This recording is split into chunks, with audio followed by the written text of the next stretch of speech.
So to understand how to pray, we must first understand what is prayer.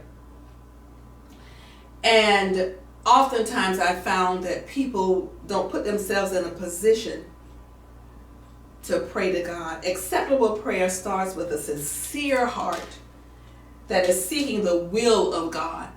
We must pray in the will of God. There are some things that we pray for that's not in God's will, and they're contrary to the word of God.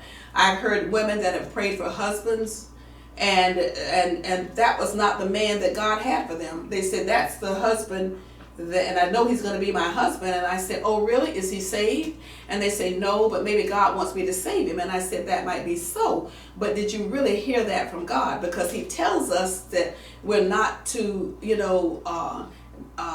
to mix with, we're not to bond, we're not to marry those who are unbelievers. And the person will tell me he's of a different religion, a different faith, or an atheist.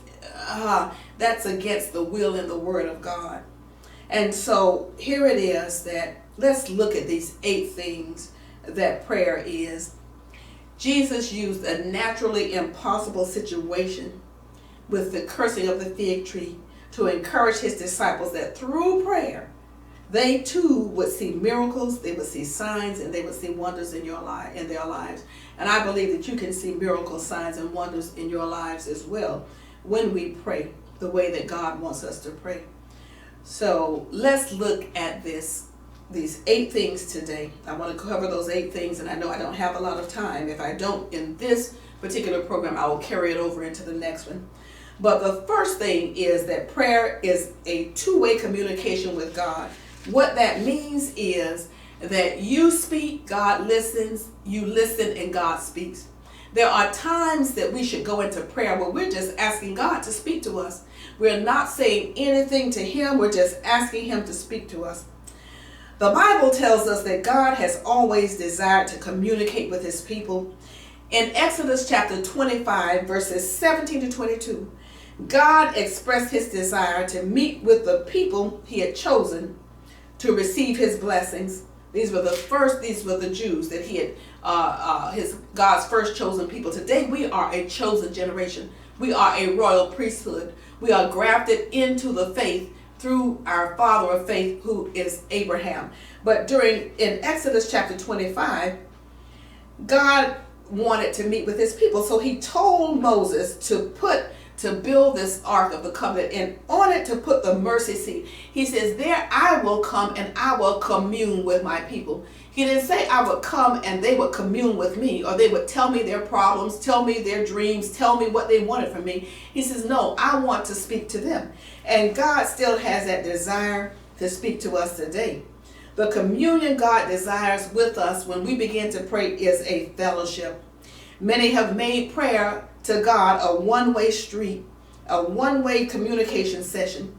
Most believers approach God with multiple requests, and they never take the time just to stop and to listen to what God has said. Even in churches, I found that in churches where people start off with prayer. The Bible says that Jesus told the people that were trading in the temple that my house shall be called a house of prayer, but you've made it a den of thieves. And what I have found in a lot of churches that I visited is that there's the song and the dance, and people sing and they dance and they do all of that. When it comes to prayer, one person gets up or the whole congregation prays and the prayers are cut off. That's it. This is why I believe that judgment has started in the house of God first through all of this plague that's going on. This is why I believe that so many of the churches were shut down. And I believe that so many of them will not come back up again. Those that were abiding by the word of God, the commandments of God, I believe we'll see them come up and they will flourish after all of this is over. But people had made the house of God, even in prayer.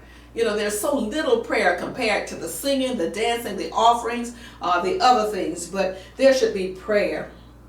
So most of the time people are approaching God with suggestions or questions or, God, why? Or they're asking him for different things.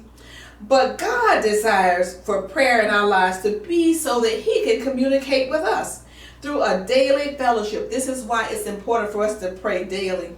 During our prayer time, God desires to reveal himself to us. This is how he revealed himself to Jesus Christ. This is how he gave direction on which of the disciples to choose. This is how he sent him into different areas at different times, because he was revealing himself to Jesus Christ. And he will reveal himself to us when we have a two-way communication with God. And I want to ask you this. If you have children, some of you watching out there today have children. If your children came to you as their father or as their mother, and every time they came to you, all they did was ask you for things. And before you could even give them instruction, before you could give them direction, before you could even say anything, they're up and they're gone.